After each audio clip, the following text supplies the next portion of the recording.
Hey everybody, Scout Crafty here again, TGIF. Thank God it's Friday. Couple things to get to today. We got a couple show and tells. We got some other things to get into your weekend. You've had a long week. We've had, like I said, a little snow. It's a little snow still on the ground. It's cold and windy today, so it's a good day to curl up. Unless you're over in Australia. My buddy Stuart saying, what are you talking about? It's 80 degrees here. Anyway, looking forward to today's episode. Let's get started right away. Okay, first up, for those that you who may not know, I'm a big fan of these hand cutters, gardening shears and whatnot. And there are all different types. These here are called bypass cutters. And what a bypass means is when one blade bypasses the other and creates a shearing motion. That's these. And then there are anvil style cutters where the blade stops on an anvil. I prefer the anvil style cutters for the most part because I do a lot of cleanups where I'm throwing stuff out, I'm getting rid of weeds, things like that. So they work really well in my area. But I know a lot of, horticulture people, is that right? People that do this and they do grafting and things like that where they might take a stem and put into another. They like the bypass for some reason, or whatever the case may be. So it's all personal preference. Here are just a couple. I did this on the channel a while back, and this is absolutely beautiful. This, just holding this is such a pleasure, and I actually use this. Somebody made this copper thing to put over as a closure, but look at that leaf spring design, right? That leaf spring, how it comes up, and a drop of oil in there. This thing's the smoothest cutter. It is just, it's heavy. It's a big, heavy, clunky thing, but it is beautiful. I remember I did one and I gave it to Octavia. You remember she was my neighbor that passed away. She was in her 90s when I gave it to her. It was very similar to this. And I told her she was Italian, and I said, this is from Italy. And she loved that thing. She would go out there, and and every time I'd see her out there cutting stuff, she'd say, oh, you gave me such a nice thing. Anyway, as you know, I really like these, and they're all different types and styles, right? And I like these leaf springs because everybody had different designs. Remember, back then you were trying to come out with something new and novel that would, get people to buy your product. So a lot of these were heavy duty back in the day. They tried to make them lighter as years went on. They cut down on material, made them thinner, lighter. These have the tubular springs. They're always cool, right? Those tubular springs. They have a nice smooth action to them. It's nice when you get one, when they work well, it's really nice. This one here is, you could tell, indicative of like the late 50s and 60s when they were getting out of this style, trying to come up with something new. The spring is hidden in here. And again, style-wise, you might prefer this one. I prefer kind of like this. But look at this guy here. This one here had the handle guards where you could put your hands. You see little finger guards. Had the leaf spring. This over here is, I didn't do that. Somebody else must have did that. They must have lost. That gets lost a lot of times. There's a wire that holds them shut or something. And that, believe it or not, gets lost a lot. But they're usually easy to clean up. They're a nice project. A lot of fun to have around the shop. I suggest if you ever come across one, pick it up. But the reason I'm telling you about this is because when I was cleaning up upstairs, I came across one I forgot I had, and I had to show it to you. You got to check this out. And here it is. And you know something, I wanted to eventually do this. I bought it obviously to restore, but this is one of those projects you really got to think about this because a lot of intricate parts, and I would really want to do this one up right because it seems like such an unusual cutter spring. See, now this is all the same. This is unchanged on a lot of them, but check out this coil spring affair that comes down on a wheel, and the wheel runs in a groove in here, and I'll show you. I'll open it up and show you how it works. You see that wheel? How that wheel goes back and forth in that groove, and the spring works. Whoever designed this, I love stuff like that. Look at that. That coil spring runs down to a wheel. The wheel runs in there. It's not overly complicated. It's somewhat simple, but it's elegant. Whoever designed it was trying to come up with something different that might appeal to, like somebody like me would say, oh, that's cool. Even though, you know, a regular leaf spring will do the same thing, but it's got the little guide track in there. What do you think of these? You see, I had to put some oil in there because the thing was, you know, shut down. But anyway, I got to do this. I want to do it up right.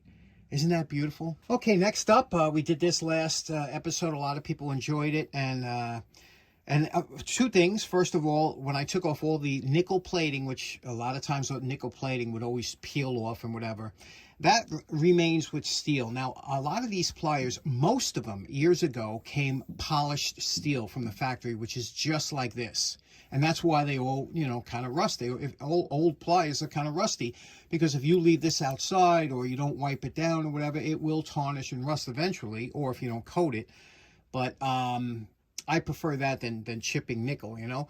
But the nut, a couple people asked, they said, you know, when that nut flung off. And again, like I said, I was so upsetting to me because I should know better. It's only happened to me like 3 times before, and I should know. But unfortunately, you know, you get caught up in the moment. You're doing it quick. You're trying to finish, and it took off. Now, it went over there under that part of the bench over there, which is embarrassing. But let me just tell you, a couple people suggested ways to find it. In a normal shop, absolutely. In my shop, I know what's findable and what isn't. And the worst part is I was wearing stupid hearing protection. And see, when you're not wearing hearing protection and something flips away, you can hear, you could hear kind of where it went in an area after it ricochets 5 times. But when you're wearing hearing protection, it goes out. You see a glimpse and that's it. So it could be anywhere. And the other thing is nuts, and especially this type of nut, when it rolls, it tends to like bounce and go weird ways. But let me just show you a way to find, which I found. Okay, this is my current supply, basically, of what I have to find things that go lost in the shop.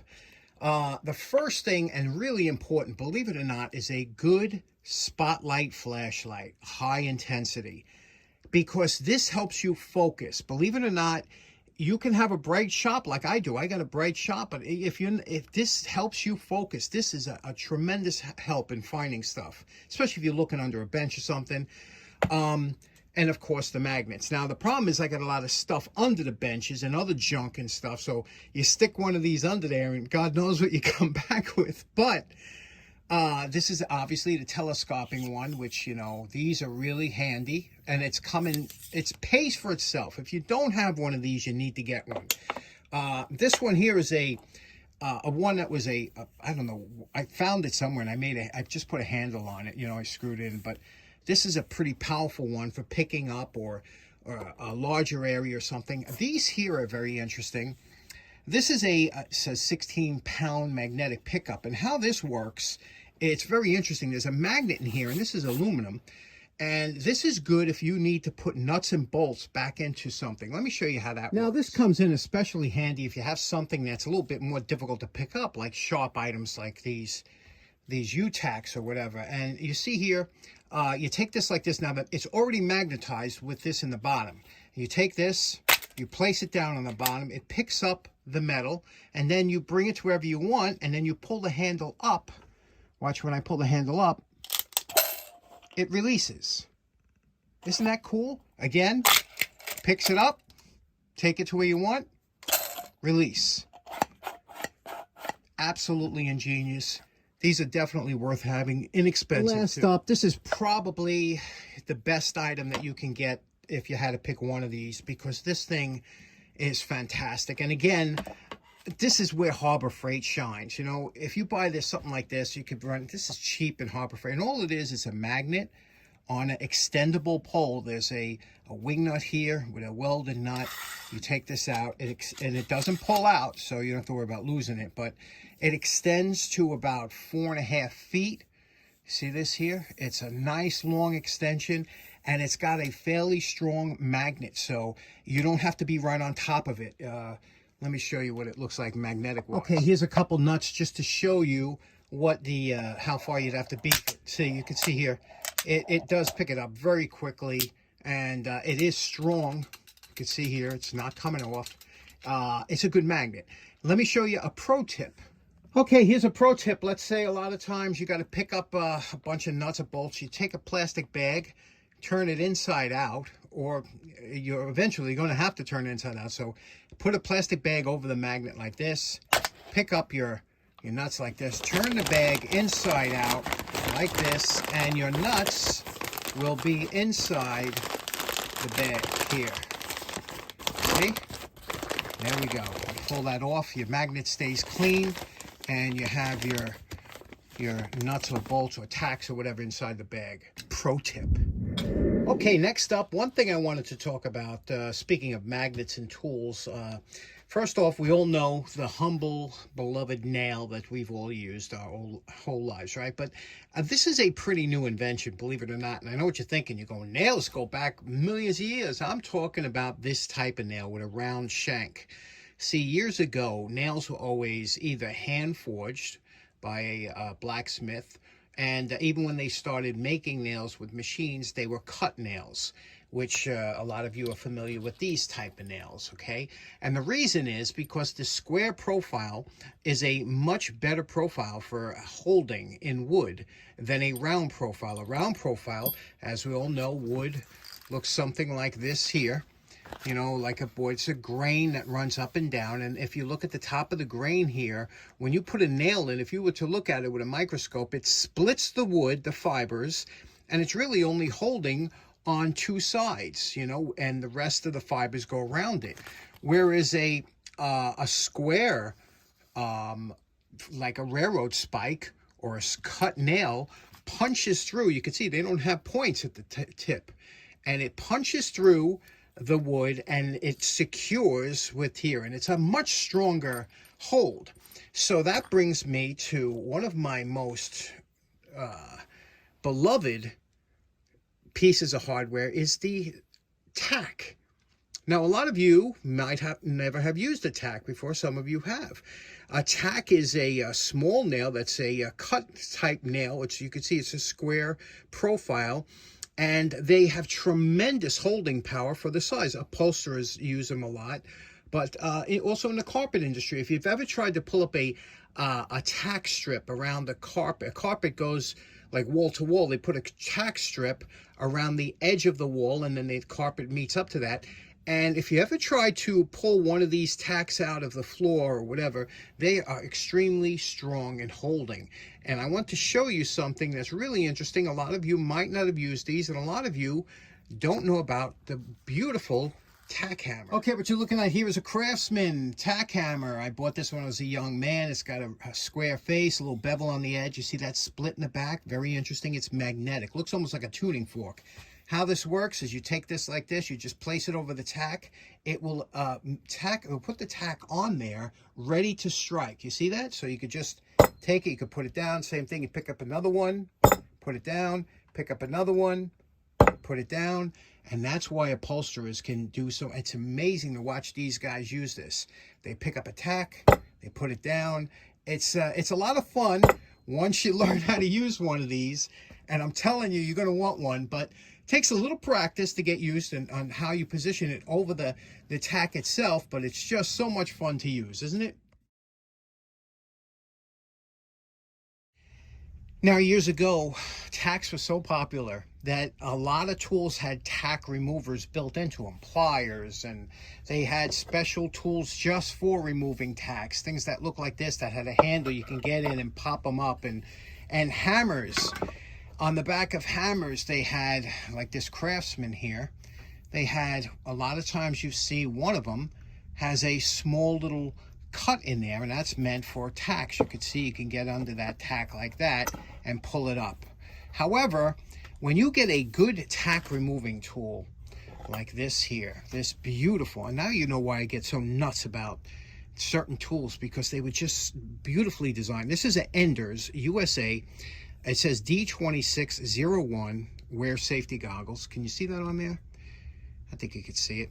Now, both of these ends are made for pulling tacks, because if you notice, the cutaway is very sharp in here, and it's made that when it grips, again, the square profile of the tack makes them so much easier to withdraw like that when you're just pulling the tack itself. Whereas a nail, you'll tend to slide up that round barrel, where this will grip against the flat. Now, if you use this side, now I want to show you just how easy it is. I'm just going to put it over here, okay? Because it's hard to believe. Even though this tack is in there enough that it'll lift the board and will not pull out, when I put this tool in like this, with one finger, and I'm going to catch here, it just pops right out.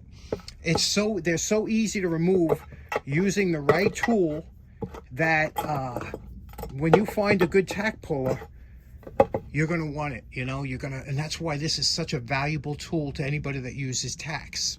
Now, tacks were really popular right up until about the point when staplers came out, and then staples might have taken over tacks as far as upholstery goes, but a lot of places still use tacks, and they're a lot of fun to use, and they hold like crazy. I mean, they really have great holding power for such a small nail. Anyway, we had a lot going on today. I hope you enjoyed the show, and we'll see you again on Monday. Have a great weekend. Thanks so much for tuning in. Take care now. Bye-bye.